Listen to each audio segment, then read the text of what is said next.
Kazoza FM. Be your own boss. Ndabaramukije ndabaha ikaze mu kiganiro mvura, kiganiro kiba buri wa gatatu gihe cy'isaha 4:05. Kiganiro kituyagira ku magara y'abantu kikaduha n'umuco ku ngwara zitandukanye. Nkuko mubizi Lorita Flavia Citegetse nje ndakibashikiriza. Ubuherutse rero twaraganiriye ku mugera wa sida. Nivyo twaganiriye ko mu kiganiro giheruka turumva ingene umugera wandurwa, ingene ugenda urakura canke ugenda uragabanuka, inyifato umuntu yogira iyo amaze kwandura umugera wa sida, eka n'ibindi vyinshi. Rero ndi kumwe muri studio na muganga Claire aza kuducira ku mayange atwibutsa ku byo twaganiriye ko, ariko nongera ndamuha n'ikaze. Ndaguha ikaze. Murakoze cyane. Yego, kandi uyu munsi rero ntituri twenyene mu kiganiro mvura, turi kumwe n'abatumire ugwaruka baza kuduha intahe zabo ku buzima bw'umuntu agendana umugera wa sida. Aho ndi kumwe na Rukerandanga Frank, ndaguha ikaze. Murakoze. Yego, ndi kumwe kandi na Dushime Amanda Martin, ndaguha ikaze. Merci cyane. Yego, rero intahe zabo ni mukanyisase mu kiganiro mvura. Uza kuba keneye icabaza arashobora kuza kutwandikira cyo kutwakura kuri 72 23 23 23. Mukanya rero turinjira mu donido ry'ikiganiro cacu kazi.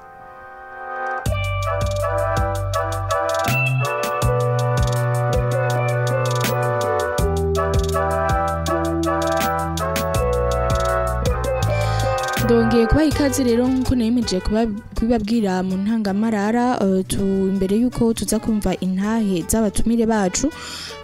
Muganga Claire Umuhoza agira abanze asubire atwibutse mbega umugera wa sida abantu bawandura gute, ukura gute, ugabanuka gute, umuntu yinyifato zabo, hama cyo twakira abatumire bacu. Ego, murakoze cyane. Ndasubiye kubaramutsa mwebwe muri ko twumviriza. Nkuko twari ko turabivugana mu kiganiro cyo kuwa gatatu uheze, twari ko tuvuga ku ngwara y'umugera wa sida. Twatanguye tubabwira igituma iyo ngwara iterwa n'umugera. Uwo mugera urandura ni indwara y'ubwandu. Mu bisanzwe umugera wa sida ni indwara y'ubwandu. Twari twavuze ingene iyo ndwara yandukira, ko uko bimaze kuboneka cyane yandukira biciye mu mibonano. Nibwo bwandu bwinshi buhari, hamwe n'ubundi bwandu umuvyeyi asama inda agaca ayanduza umwana ariko aravuka canke ariko aramwonsa. Ni n'ubundi buryo bw'ubwandu bwo butibonekeza cyane. Hariho gukoresha ibikoresho bitobora uruhu hanyuma bigahura n'amaraso y'umuntu. Ubwo nibwo buryo bwanduza cyane bwibonekeza ubu. Hanyuma turasubira turabibutsa yuko kwandura umugera no kugwara ingwara ari ibintu bibiri bitandukanye.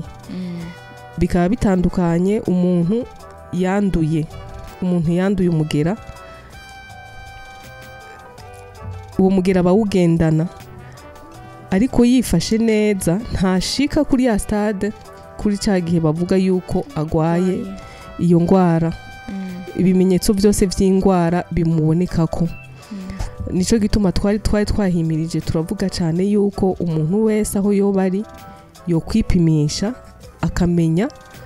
uburyo ahagaze, kugira nimba yanduye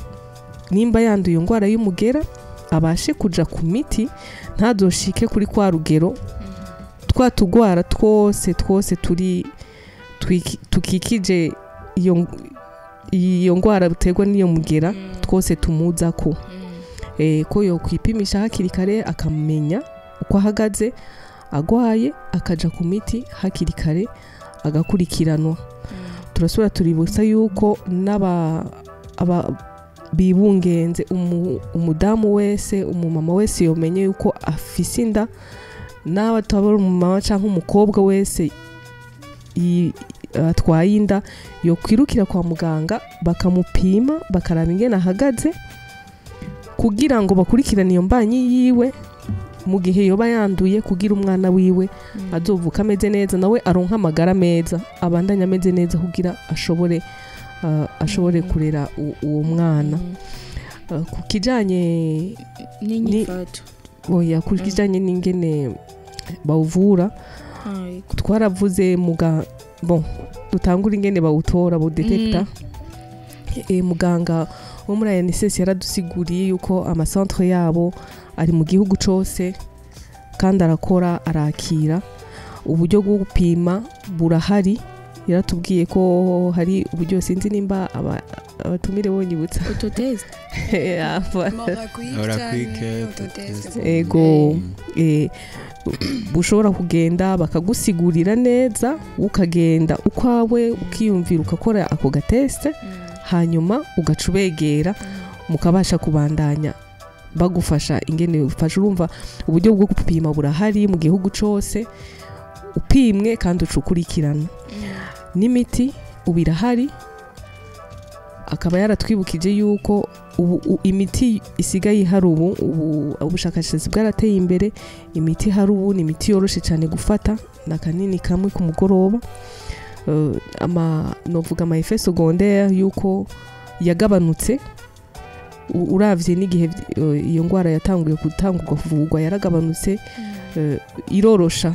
ubuzima imiti y'ubu kandi aributsa yuko ufasha umuti no kuwufata neza kugira uwo mugera wawe umugera ukurimo ubandanye uri ku bice bitaboneka kugira ntuzobandanye ntuzohave udevelopa twatugwara twose dusinzikaza umuntu nibaza ko mu ncamake ari ivyo twibukanije yego nibyo twaganiriye ko n'inyifato ku bantu bawufise ibintu byo kwangira kunywa umuti canke kuwufata yego ico twaracinsiste ko cane ko uri ku muti wo ufata neza kuko hariho umuti wa mbere hari imiti babatanguriza ko uwa mbere wanse ukaja kuwa kabiri wanse ukaja kuwa gatatu kandi uko uguma uduga niko imiti iguma iba myinshi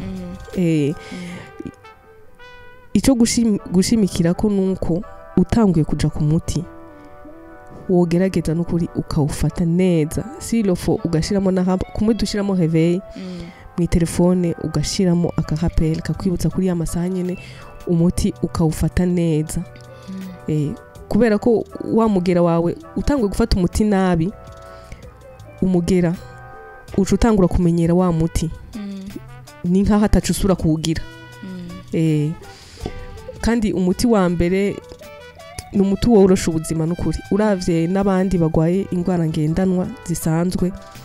ujya muti wa mbere batangurira ko abantu bagendana indwara y'umugera ni umuti vraiment woroshe gufata kandi ama effet secondaire yaragabanutse ico kintu kuba bavyita kuba observant ego ukaba observa ku muti ukawufata neza kugira umuntu ntashike kuri complication ico nico kintu ca mbere umuntu yo kwibutsa abagendana iyo ngwara sino ibindi inyifato nico kimwe n'izindi z'abantu batarandura twese ifoko twiproteja hanyuma tugaprotejanya yego muganga Claire aratwibukije ibitari bike ku mugera wa sida ngarutse ku batumire bacu Frank mbega mwebwe mubanye igihe kingana gute n'uwo mugera murakoze cyane ko mijambo jewe numvuga ko naravukanye kuva mu buto bwanje gusa nagiye kubimenya ntevye gato ngabo si kure cyane nahise imyaka 11 urumva ko ahubwo hari yageze ko ndabimenya nuvuga yuko none umunsi tubanye neza none mwabimenye gute mu bisanzwe habayeho ikintu cyo kugwaragurika cyane harabaye kugwaragurika indwara zitandukanye rimwe na rimwe bakaja ku baganga mbona abantu biyumvira ibintu byinshi mu myaka ya kera nta miti yari hari wasanga abantu bapfa kuvuga ibyo bakubwiye mutwara aha ujya muganga arabishoboye ibi ntungasanga nta kintu na kimwe ca changement cyo kiramboneka ko nawe umuntu navuga ari maradife cyane agwaragurika rwose ku rugezo rwaho n'umubyeyi wanje nawe nyari mutera ubwoba dans l'entretien subiye nyuma nakuranye umubyeyi umwe undi yapfuye kare urumva ntitwari tuzi camwishe hanyuma dukura gutyo umubyeyi wanje aguma nkurikirana mvuza asubira hanyuma mu myaka 11 sinzi ngene bimujemwe ati tuje gupimisha naho turabe ko ataba hari ingwara tuba twaranduye dusanga cyukuri naranduye nivyo iki kera ntibaje kimwe n'ubu bawugutoye cyangwa gushaka umuti wasanga badutanguje bacterium gacuhera kuri bacterium akabaregumye ko mu kiringo baraba ko iyo migeri bandanye igwira hama kugira gushitanguze herve kuko zari nkeya mu gihugu umva nanje nari muri abo batante bakurindira rero haragumye developa ingwaragurika basanga masiba ku ishure niko guca ntangura umuti mfise imyaka 11 yego amount mwa mubanye igihe kingana gute no naje novuga ko nayivukanye bon gusa différence hari ya Jena Frank nuko digihe nagenda kubimenya hari hamaze kubaho yo disponibilité novuga y'imiti donc umunsi babimenya nafise imyaka je crois 11 ans imyaka 11 mu nyuma bon sinashotse ndamenya yuko ari VIH batoye kuko naje nagwaragurika nkagwara donc mu différentes maladies bon ndibuka ko nako no kuyoberwa mu ishuri ariko bon navuga gute nara mission sinara réussir bon ego muri ico gihe ca 11 ans nagiye ku muti hafi presque umwaka après niho bagiye kugira ry'amanoze navuga gute ajyama sensibilisation bagira kenshi ku mashuri ngo donc twigishe kubijana na VIH sida bon est-ce que VIH sida ni iki donc bakaza mu club yo ku ishuri donc ibintu nk'ivyo jewe cangenda nkuvuga ati reka ngende kumviza ivyo ari vyo peut-être vyo mfasha canke bikampa ubundi bumenyi mu nyuma au fur et à mesure bigisha je naguma numva umenga ni je bariko baravuga ndavuga ati bon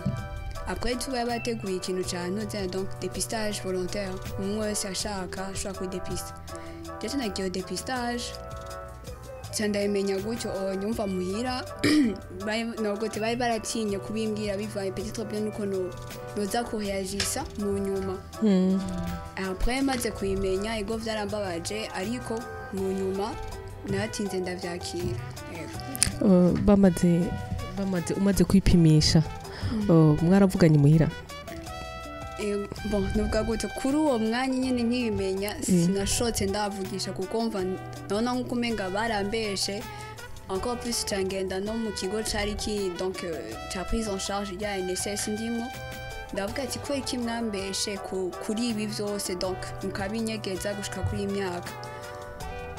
ariko mu nyuma none nagiye gutahura yuko annonce yanje yari igiribe ariko ça a été un peu plutôt anticipé voilà cyabiboko d'accord hanyuma Frank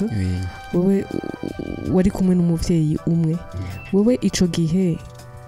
uriko uraremba wewe yarameze neza wewe nta masymptome yakunda kumugaragara ko donc wewe nta navuga ko no kubipimisha ko yabirabiye kuri jewe kuko nakubwira iminsi natonda mu ishuri niyo nasiba byarangana donc ndimo akaguma yibaza ibibazo none kubera iki jemeze neza mugabo mwana wanje aguma atamera neza gukura ntibiboneke ugafungura mugabo ibiro bikaguma bigenda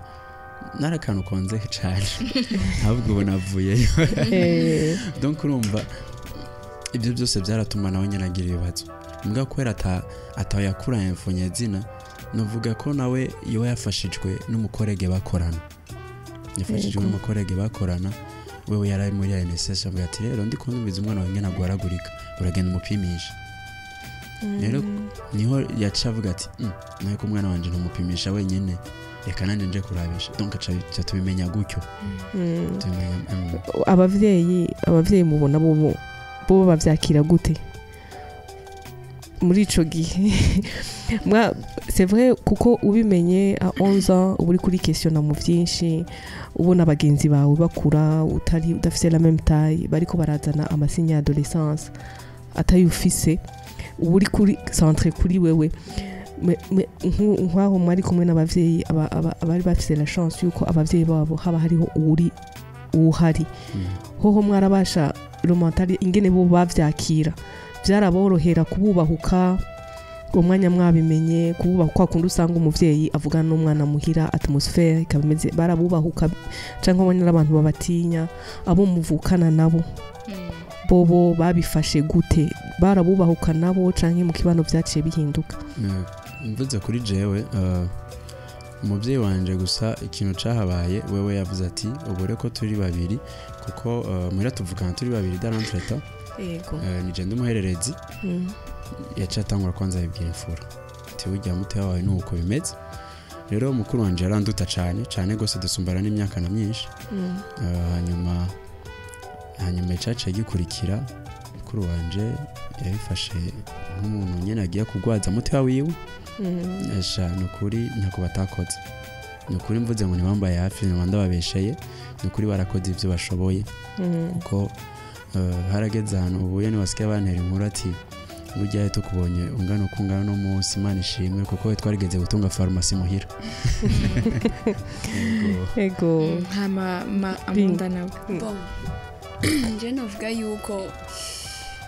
bakibimenya peut-être bien baragize ubwoba bavuga ati tuyimubwira gute est-ce que avyakira gute canke ndaburya bon muri famille wasanga ari nka jewe jenyene kwava tashitse kuri jewe jenyene au moins je remercie Dieu gusa rero mva byaraba nyene donc ibintu bidificile kora kumva nabo nyene bavuga ati ni ibintu nabo nyene bamenye ubwo nyene nabo nyene ntavyo bari bazi ariko je remercie ukungene bon papa na mama surtout bambaye hafi baragereza kunyakuhaja uko bashoboye bon masinye yabo bakavuga ati yuko ari ibintu bisanzwe umuntu ashobora kuavancer iki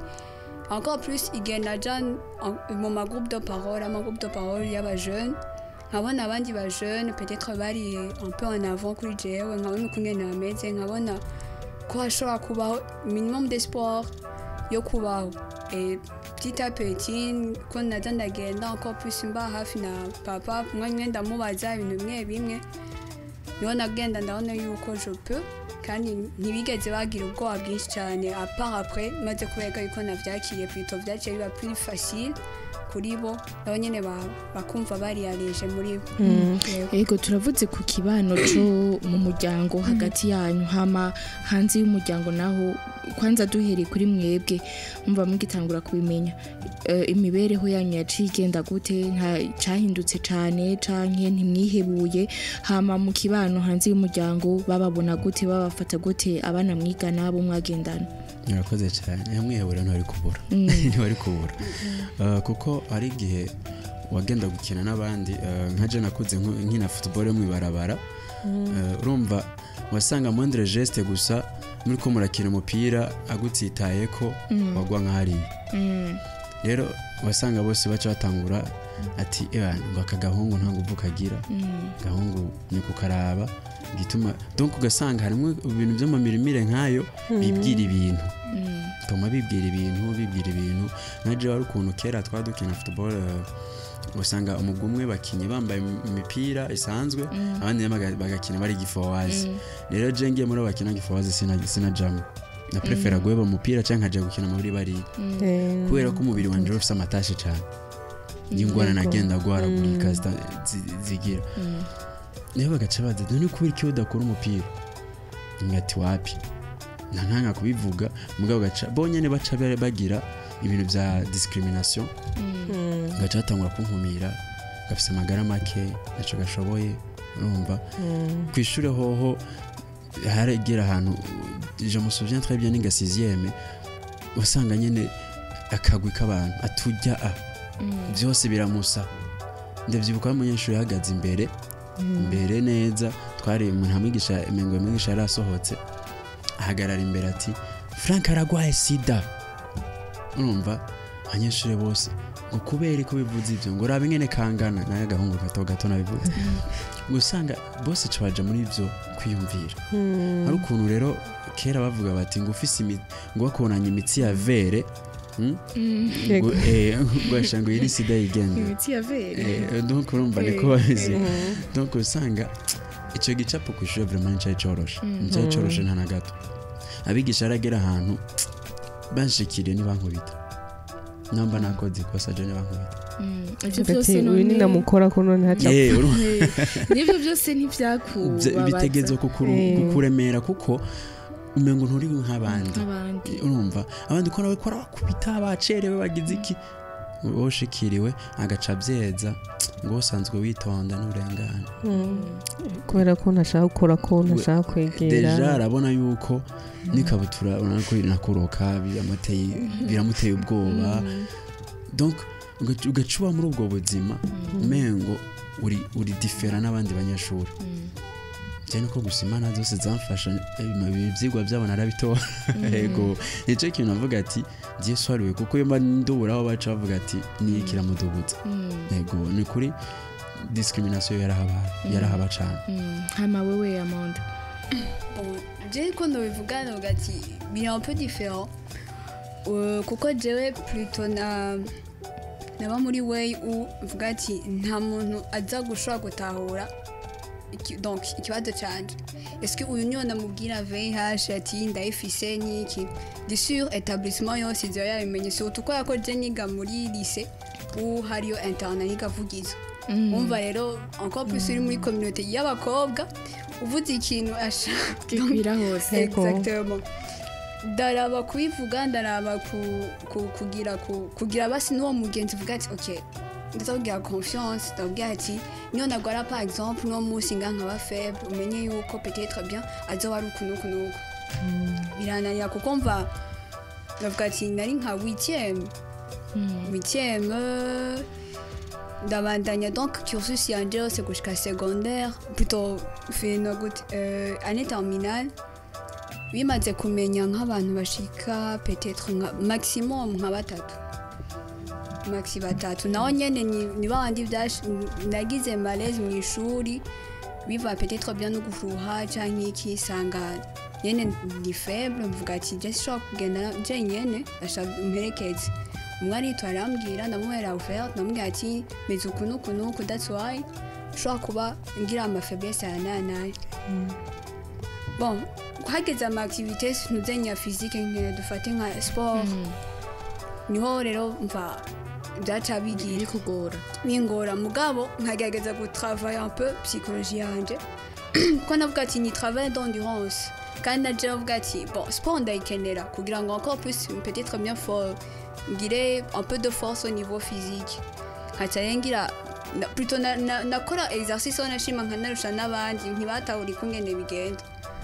bon mon père m'avait essayé yo kugira kuzarangisha un tout petit peu de sport turi muhira par exemple voilà akavuga ati no musiga tugire marche kuva gushika par exemple nko muri ville tukagaruka de seme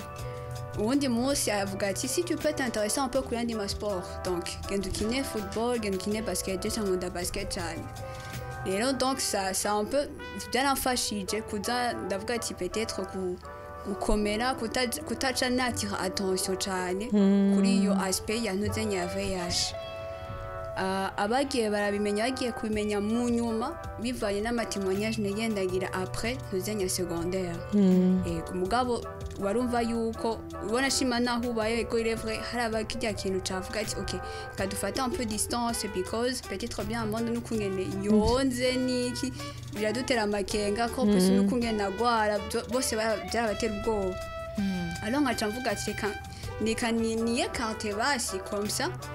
bumve yuko bari à l'aise ntaza kubajena canke ntaza kubatera un peu de préoccupation bivanye n'ukungene nza ndagwara et après chamari yo myaka yose ndi tellement en retrait y'abandi voilà even nous des fois hari igihe bitanyorohera kuza ndaba mu macercle cyane trop y'abantu urumva ko iki kintu cya stigmatisation nico gukorera cyane muri sensibilisation urumva novuga ko si abantu gusa bari concerne par le VIH bobimenya bobivuga ku buryo mu kibano nk'abana bamaze kumenya ubwenge babaza ibibazo babimenya ko iyo ngwara irahari hariho abayigendana irahari bamenye la tolérance kwigita tolérance nibaza ko ikintu c'ama club ya Stop Sida yafashije ikintu kinini muga yoyo ari cyane cyane muri my école secondaire alors ko nk'umwana wo mu wa gatanu n'umwana atahura n'umwana ashobora gukumira akavuga amajambo atari meza ashobora kublessa abandi alors ko ugwaye iyo ngwara ukurikirana neza ubura umuntu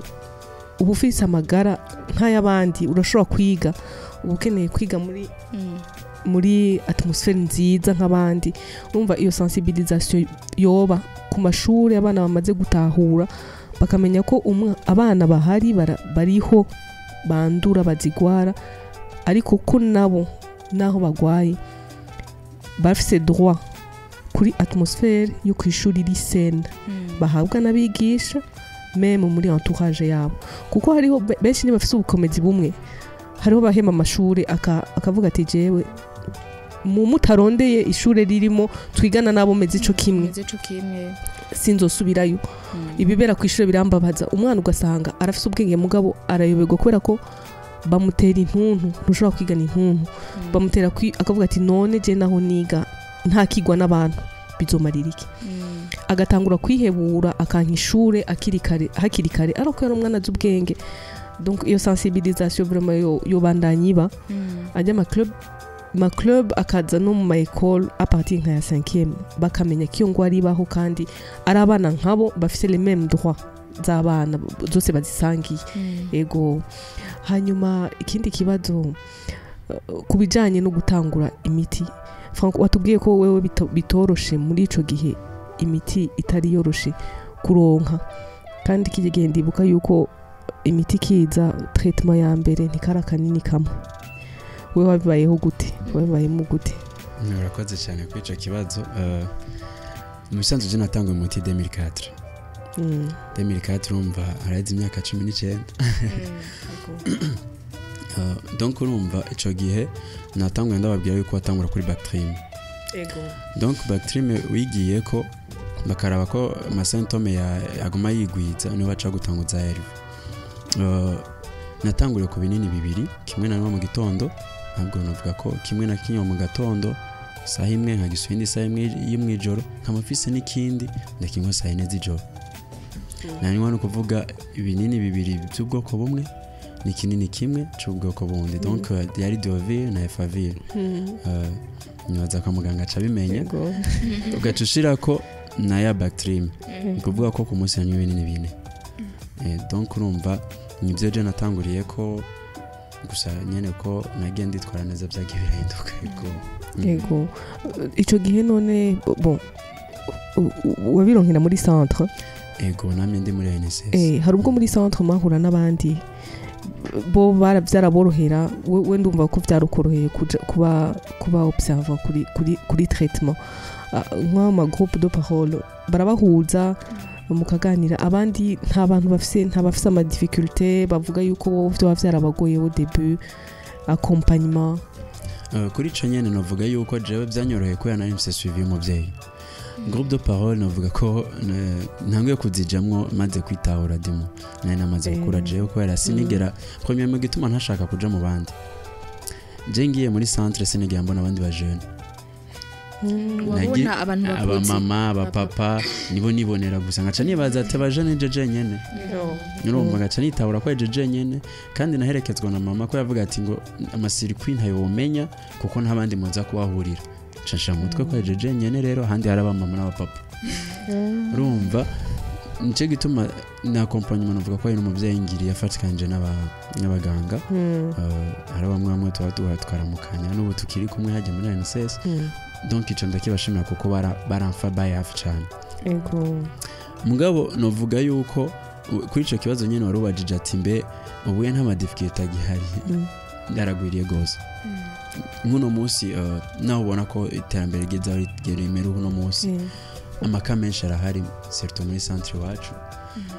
uno munsi twavuga ko twebwe twabaye imboneza y'abandi tuje imbere y'abandi nk'abaperedicateurs donc baserukira abandi niyo turaba amakamwe amwe y'abandi ba jeune umwe muyagishije uvugize VH abanyana carira directement ucumengo ubuzima burahagaze ukazibona abanyana turikishije arariza harura we yubahuze natubwiye ati ngo yaba mama kiriho ngo nari kumwica ngo je nyene nari kumwica donc ukacumva ko uyo muntu afite igikomere kinini numva izo kazi iracariho z'abantu bafite umwiheburo abajene nyene cyane bari munsi y'imyaka yacu 14 15 gushika kuri 20 niba biri muri yo difficulty goye cyane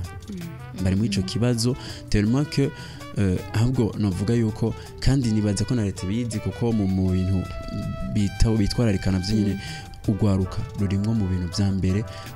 nibo bantu novuga yuko bafata imiti nabi premier uko gufata imiti nabi navyo biva kubera iki uko kuntu muri we ugasanga mu bana 8 ni wagi office wenyene ugasanga no wa 5 we ikibazo cagira uwa mbere ntiyanduye wa kabiri gushika ku wa kane je wa gatanu gaca nandura uwa gatandatu ntiyandure donc igaca kiba ikibazo kuri we cyo kumva yuko harira abavyeyi bidashoboka yego byari naraganira mu jana mbwati vraiment uno kuri ngo sinzi nka usenga uransenga ngo je kubabarira mama nikibaho kumva nonze ko ari ngorane ego ntabaritahura abari muri combat intérieur urumva no kwihebura urumva baramana ego en plus udashoboye kurekurira umuvyeyi ubuzima buba bugoye cyane ni nk'abo bajene nyene bafise umwiheburo mbega muri ayo ma groupe yanyu mubafasha gute bigenda gute nico gituma navuga turi hano icambere nico gituma haraba ama groupe de parole nkuko Amanda yavuze ayo ma groupe de parole nta muganga tuzamwe oya nitodusha nta muganga tuzamwe nuba jeune tuganira hagati yacu tukaganira ku bintu bituhanga twebwe nyene niho wumva ingorane nka twebwe byitwa ko turi imboneza abandi twamaze kubirengera twamaze kwitahura tukiyakira niyo tugerageza tukumviriza aho abandi bageze urumva ko akiri obstacle ikomeye cyane mu mitima y'abajene rero abaganga kwera kera umva bahinduye strategy kwera kera asanga ikuri abaganga bayanima yego ugaca usanga rero muganga ntibashobora kumubwira ibintu bibahanze avuga ati kandi birumvikana baca bibaza ati n'ubundi turabimubwira aca dukankamira mutezo kunywa imiti ibiki n'ibiki cyangwa ubwo bwoba en fait kandi na abaganga benshi baba bakuze donc haba bamaze kuba na conflit générationnel urumva mutanganya imyaka hari ibintu utubahuka hari ibintu umubona ya image y'umuvyeyi donc umuvyeyi umurezi alors que entre vous les jeunes muraba ouvert ko ubuzima bari bumwe muri ko muraca muri bumwe kuko biragoye uri umuntu uja ku kazi ngo ukomprene le monde scolaire urumva ego bandane niho hace baca bavyiga baravuga ati ndashimiye cyane NSS no yabaye pilote ya mbere yo guhindura strategy ugati reka dufore mu gwaruka gwitahuye ruzoze rufasha abagenzi babo rero niko kuduforoma baradushiraho groupe de parole zigumaho mugabo ubuye ntizigikorwa n'abaganga cyangwa abaforoma n'abajene ubuye naho muganga azamwaje kudusupervisa tuko turagana n'abajene ndamubwiye ati sohoka hari ibintu biduhanze tuko turavugana entre nous yego arubahiriza kubera iki ni ikintu cyambe twamaze kubona yuko ari approche abajene bakunda aganira n'abajene akumva ari sanzuye ivyo bibazo bimuhanze akabivuga irebye twende dushoka dutora inyishu mugabo turabyakira arico dumusabira ubufasha tukagikora kandi abari na etape ya mbere no kubahuka kwatura donc novuga ko atari cyo cyonyine cya groupe de parole cyagiye kirahaba harabayeho amajournée thérapeutique abana bakabatwara ku musenyi bakaryoherwa donc ibyo byose bumve ko ari nk'abandi icyo cyagiye kirafasha cyane ugaruka kandi shime cyane sese irabikora neza rwose yego on vous encourage nibaza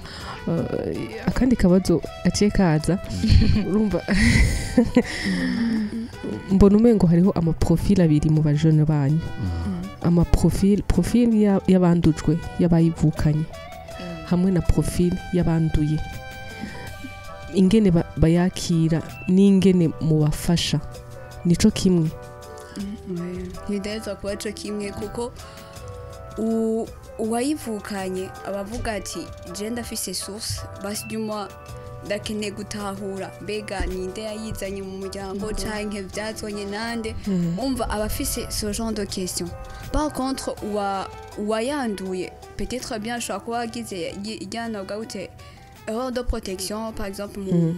mu mubona mpuzabitsina yiwe avuga ati mbega jewe eske nzohava nanje nsubira kuvyara umwana nawe yandure canke umva ni question mugabo ishobora kuza des deux parties kuko nujya yivukanye avuga ati eske naje igihe nzovyara nzokwanduza umwana wanje canke iki umva accompagnement ego ni question imwe mugabo itaba itaba traité de la même façon bivanye na origine ya ntuzenya ya Uganda ego donc uwo onye winuzenya yuko yayivukanye utetse kumutahuza yuko d'abord erreur ego yarabaye peut-être bien kubavye kuko ntibigeze bamenya nabo nyene ntibigeze baronka information zikwiye muri kijya gihe bari barimo akumva yuko yo bitahura akavyakira plutôt travail kisigara kuri we ni est-ce que wewe ubwawe ushaka kuronka ubuzima ubuhe umeze gute donc vu kuri traitement teza kubandanya traitement ukayifata neza kugira ngo na kwandura wibaze yuko uzoshaka kuba risque ku mwana wawe itahaba uwo wundi nawe peut-être bien yamaze kuyandura ego urumva harimo culpabilité est-ce que ti kubera iki yo menya na kuba nagize ibi nibi canke ibi peut-être nuzenya la solution yo bari kumubwira ati OK byarashitse ego ni erreur ntivyoroshe kandi no kwakira wanashima parce que ni ibintu ugumana peut-être bien ubuzima burebure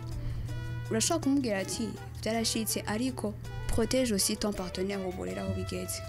kugira ngo nawe ntabumva ntagwe muri cya kintu nyene mugukamutahoza aussi yuko erreur iraba mu buzima atashobora kuca ashoka yivonja par exemple nko kubandi bashobora guhura donc bashobora guhuza imibonano mpuzabitsina byabo par après atagira iyo ntuzenye esprit de vengeance mu nyuma donc on va yuko ari question imwe mugabo ishobora kuba traité de façon différente ego none nkamwebwe mu rugwaruka nk'ibintu intambamye canke ibintu mwatubwiye ibintu bibahanga mura muganira ko ahanini kugwaruka nk'ibihe ibintu mubona yuko kwera uwo mugera mugendana hari ibintu hari intambamye zihari canke hari ibintu biba bloka gukora canke kuvuga canke ahantu mushaka gushika bikanga ko muhashika tugiye muri rusange nta ntambamye bihari kuko ubu turi nk'abandi sivyo gusa intambamye iba navuga muri wewe iba mu muntu indani intambamye ya mbere ikunda kwigaragaza kwa mufata imiti misi yose iyo ni obstacle ikomeye cyane kandi iri kugwaruka ku bantu bakuze nayo ndumva donc iyo nayo umaze kubona yuko wewe utegerezwa kwamubaho kubera umuti umva ico kintu kiruhisha umutwe kirusha serve ukiri muto biruhisha serve ukumva umengo nta nico woja gukora ushobore wewe nyene ni usanga uri kuri discrimina ugasanga uri kuri cirubanza wenye ko atacu ushoboye gukora mugabo ivyo ni ibintu bimaze kwigaragaza mu bajene ikintu gikunda kuboneka gose ni difficulté yo gufata umuti kwavuga ati avi kiragoye maze umuntu muri ko murayaga gaca kubaza ikibazo kimwe ati mbwira nzokira ryari imva ico kibazo ntushobora gitorera inyishu ntushobora gitorera inyishu uragerageza nyene ukayenga turafise n'umupsikologe urumva cha dufashanya kugira ashobore kumva yuko yogira courage yo kubandanya yego numva oya haro kaca duhamagara mu psychologue direct ko tuvuga tuti aye ntidushoboye yego intambamyi hanini mu buzima bwa misi yose turiga nk'abandi turakora nk'abandi nta ntambamyi yo bigaragara kandi nta niyo bihari gusa ikintu kiba gihari ni interne mu muntu indani niho habereye intambamyi kandi ibyo nabyo bicaye mu frena ry'iterambere ryose ry'iterambere ryose yarakwiye gukora kubera iki aca yumva umengo niyaja ku kazi bazimubonako ego niyakora akantu peut-être kakamunanira hapfa biyumvira bari kubera donc aca agira intambara mu mutima we ego ni hanini ya nizo ntambamyi zikunda kubaho kubera kutiyakira dimo ego urabona muri abajene nka mwebwe deja mwarize mwarahejeje hageze ya periode yo gutangura kwiyumvira mwebwe ubuzima bwanyu imiryango yanyu kwiyumvira kurondera umupartenaire w'ubuzima est-ce que bageze muri iyo etape nibaza ko mufise n'abajene bageze muri iyo etape yo kurondera umupartenaire wo mu buzima ibintu bijanye no kumwanonsa est-ce que utayifise biraborohera kubaborda bivanye na mwebwe n'ivyo mubona amatemonyage muronka kuri no etape yo kurondera umupartenaire ni question wanashima ubu dufise iri plus difficile cyane surtout moi jeune entre 19 ans 24 ans bon nuvuga yuko benshi bibaza kuri la question est-ce que dufate nk'ubu ufise umupartenaire atanduye VIH sida ndamubwira gute cyo ni question ya mbere iya kabiri ego arashoboye kuvyemera nibyo arankunze niki question iza est-ce que ndashobora kumwanduza voilà iyo ni question ya kabiri yashoboye kuyireponda acavuga ati est-ce que tuzovyana umwana yanduye canke atanduye yego donc bien on va ni question ikiri très difficile gutraiter muri bo kuko benshi ntibisante en sécurité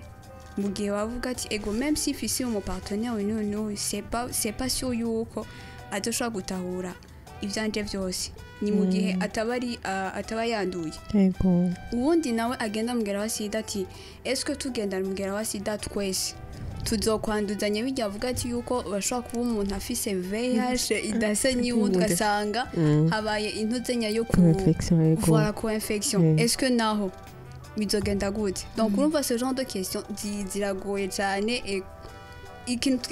cyama kigaruka ati ni gufata umuti neza kugira ngo ntihabe izo nzaya risque yose novuga ati su kuri mwebwe bon ntibashi ntibarabitahura kandi encore plus kuca ugira iyo etape yo kuvuga ati reka ndondere umu partenaire canke nakunze ujya muntu mbe free yo kumubwira ati nagukunze j'aimerais yuko tuja kuri donc étape suivante peut-être yo gukundana et puis mariage kiragoye mais hari amatémoignage menshi cyane y'aba jeune bari sérodiscordant y'aba abasangiye le même statut ubu dufise afise abana bafise famille nziza even nandi makouple ariko arabaforme ubunye bon hari abonzi gusa kandi encore plus kabona yuko baryohewe no kuba même si badasangiye statut ariko batahurana yego kuri ico nyene ngize ico nanje ntunganira Amanda gucekana no kwanusa umugenzi wawe statut wawe ni kibazo sivyo ingorane kenshi nkunda kubwira abajene donc bari kwarakwiza 24 et plus je mbere wanashaka mera kuri 19 ans kuko 19 ans arakora acte sexuel normal donc urumva nko muri kino gihe urumva yuko arazi do 19 ans niho bagezweho rero kumubwira ati wewe icambere ubanza kwanza mbego uyo muntu turi kumwe dufitanye ihe migambi cyo icambere kibanza kuza donc urabanza kwanza ukaraba mbe uyo muntu kweri tuzoshika aho shaka ko dushika si ngombwa ko tubimubwira ubimubwira mu gihe ubona ko muri mu mugambi nyakuri kuko urashobora kubimubwira à l'âge de 19 à 20 ans ahubwo ukaba mutumye kuko ararazi igisagara ca Bujumbura urumva rero kwanonsa umuntu umwanonsa ubonye yuko réellement hariyo projet ya mariage hari ivyo nico nkunda kubwira cyane aba jeune muri no misi novuga ko ari cyo gikorwa nyezina ndikunda koramo kuko ni ikintu twabonye ari kibazo gikomeye ugasanga umwana arakora amapo sexuel n'abantu batari infected mugabo ugasanga afite ikibazo mbe narabanduje donc ugasanga ibyo bibazo biramuremereye akenshi ndakunda kubabwira ati none kweki washitse kuri etape ati nananiwe sawa okay ndabitahura je ikintu cambe manza kumubaza uramaze kwimubwira wapi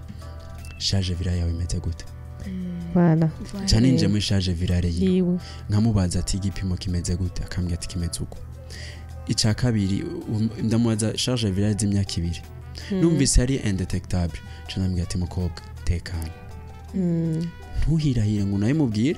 kuko yoca kuniga ubunyene yego yoca kuniga ubunyene mugabo kubera ko ufata imiti neza ntiwamwanduje n'ibitekana usanga umujone afite abansi bose bagenda bamuhiga rero ni kimwe ndababwira kugira ati kugira ntiwiyararaze nawe ubwawe we ko wafashe umuti neza hajya wamukingiye hajya wamukingiye gusa ejo niyasubira kandi kuguprovoka mubwiye akoreshe preservative ego mubwiye akoreshe preservative ntuwihute kumubwira stati ata mariage ugira utegure icyo nico nkunda kubabwira tata projet mariage mubona mukaba muri ambiance ya 19 urumva nta mariage kenshi tuba turiyumvira ukeneye kwirira ikirori tu ego urumva mubwiye akoreshe preservative wanashaka ntiwigura nambwiye ngo ukora ngenda na VIH oya ngize uko mubwira ati reka basi twikinge ntunterinda witwaze ati je ndacari ku ishuri je shaka kunterinda ego donc aho oye n'abahungu numva ntabashaka nawe nyere gutera inda acatinya urumva kumwanonsa stati kenshi tubibwira umuntu amaze kubona yuko we bari kumwe hari umugambi uyo wenda mubwira ati mutegure psychologiquement buke ama umubwire buke mugabo premièrement ntubimubwire mumaze kugera kure cyane gose kuko mukamugeze kure cyane gose nigakare abandanya aca bivamwo kuko ikiba manque de confiance aca bivamwo ubona yuko ari ugeze mu bigero wumva ko ushaka kubaka ntumurindire ko abanza kugushikana kure mu migambi miremire tegura umutima wawe hamwe mubwire kare gashoboka mujane muzinanye akuzi kugira nimba kwakira muzobana bizi yego nimba atakwakira bive mutarakomereka ngo wamukunze gose yego bimenye byose bibe hakiri kare yego ndumva cyane muri centre nutse ANC barafasha cyane aba jeune numva sensibilisation impingira cyane ndende nukwamiza ko cyane ku ba jeune babimenye cyane cyane uwo batumbera mbona umujone agize ico kibazo akabona statut bikamwankira kwakira nukuri namahirwe cyane gusanga yisanze muri centre yanyu ego bamenya aho amasantre yanyu ari sensibilisation faut kikogwa non seulement kubayifise n'abatayifise kukumva ko abatayifise baraca bobo kuyakira ni kibazo gikomeye cyane kuri ico nyene ahubwo nashaka gushira akantu kavuga kati turakeneye yuko ahinduka ibintu ingene babona umuntu agenda na VIH voilà ico rero ari naco tugira cyo turangiriza ko ikiganiro oya heza iyo jambo kivuge Albert ico caduhereza ko ikiganiro cacu yego ni kuvuga yuko si byiza ko umuntu agendana VIH no munsi muri 2022 tumubona cyo kimwe no muri 1983 tukibimenya mu Burundi barutaya turacafise ya image ya rutabo ca kera ni kuvuga yuko uno munsi foke hajaho message ziri a jour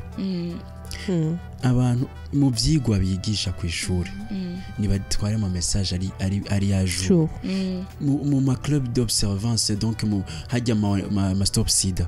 nuko buzitakiri fort jico kintu cyanambabaza ntizikiri fort ntizikiri fonctionnel nka kera urumva hari hakwiye kuvugwa amakuru ari hejuru cyane cyane amakuru nshaka kwaba publiye mu bantu bose nuko umwe agendana VIH n'utayigendana babana kandi batanduzanya iki kintu ni kintu gitegerezwa kuvugwa henshi hashoboka kuko ubuhinga burerekana neza mbere se ubuhinga gusa ndamaze guparticipa mu mariage y'abagenzi banje kandi babanye neza bamwe bageze kubona batatu n'abarenga donc ni kuvuga amatemonyage arahari ni kuvuga birashoboka rero ifo ko ibintu bivugwa kugira novuga kwa kundi abarundi bakibona ibintu nabi ko umuntu agenda na VIH c'est-à-dire ategerezwa kwanduza atari ibyo uno munsi imiti turiko irerekana neza yuko jewe ndemere guhitamwo nshaka uko ubu yasinifokariza ngo mva ntimakamba mfise umuntu agendana VIH n'utayigendana ndashobora kumurisha kandi tukagenda kubera iki ndi kuri treatment meze neza ndakomeye nk'abandi ntakazi na kamwe ntashobora murakotse Ntacongera ko Amanda imbere yuko turangiza ikiganiro cacu bon ico no kongera ko plus no kwifokaliza kuri les politiques nationales bagira izintu za transmission de message nkuko Franck yavuze ngo ama message ari à jour mais aussi nuko bokongereza iki gikorwa donc cha per education au niveau des nous ama centre public nko mu bitaro vya leta hakaboneka aba jeune bakompanya abandi ba jeune kuko turadi yuko haya ba jeune batora des traitements au sein des hôpitaux publics mugabo nta accompagnement yabo hari ico kintu kirakeneye kuko turabona yuko per education tukitangura vraiment c'était ikintu kiri un peu vague ko nitwa tudati ngo dukorera hehe dushikana he canke quelles sont nos capacités twebwe abajene dufise ariko ubunye après 4 ans ya projet yacu ubunye turabona yuko il y a pas mal d'évolution ihari d'abord kukijanye na nogaguti il y a accompagnement psycho social y'abajene bakavuga ati uno munsi ndazi ngiye muri groupe de parents ndaza kuvuga iki peut-être ndaza kuronka inyishu bivanye n'ikibazo canje c'est vrai si ibintu byose tuzokwama dutorera inyishu muri uwo mwanya ariko hariyo une certaine ouverture ica kabiri nuko iyo groupe de parole voilà iyo groupe de parole ils ont permettre aussi à ce que abajene mu manota y'ama centre décentralisé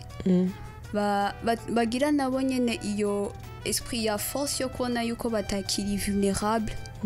batakiri babandi baja juste kuri centre gutora umuti hama ntahe ariko plutôt bashobora kuba aussi aba acteur bakavuga ati no musi ndazi nyo naza kuraba naka afite ikibazo iki je nagiciyemo ndashobora kumufasha kugera kuri iyi ntambwe donc bitaba au niveau ya Bujumbura gusa ariko n'ahandi hose bigakwiragizwa c'est pour moi intuzanya no sawa cyane yego murakoze cyane ndabashimire ikiganiro cyiza twakoranye murakoze ndabashimire nawe muganga Claire Turamana mu kiganiro mvura rero ikiganiro cy'uno munsi ni ngaha kigarukiye twari kumwe n'abatumire baduhaye intahe zabo ku buzima bwabo bagendana umugera wa sida rero ikiganiro cy'uno munsi nakigarukiye ndabashimire mwebwe mwese mwagikurikiranye Lorita Flavia Citegetse ndirakunda kibashikiriza duhaye nisango kwa gatatu za na huta Kazoza FM, be your own boss.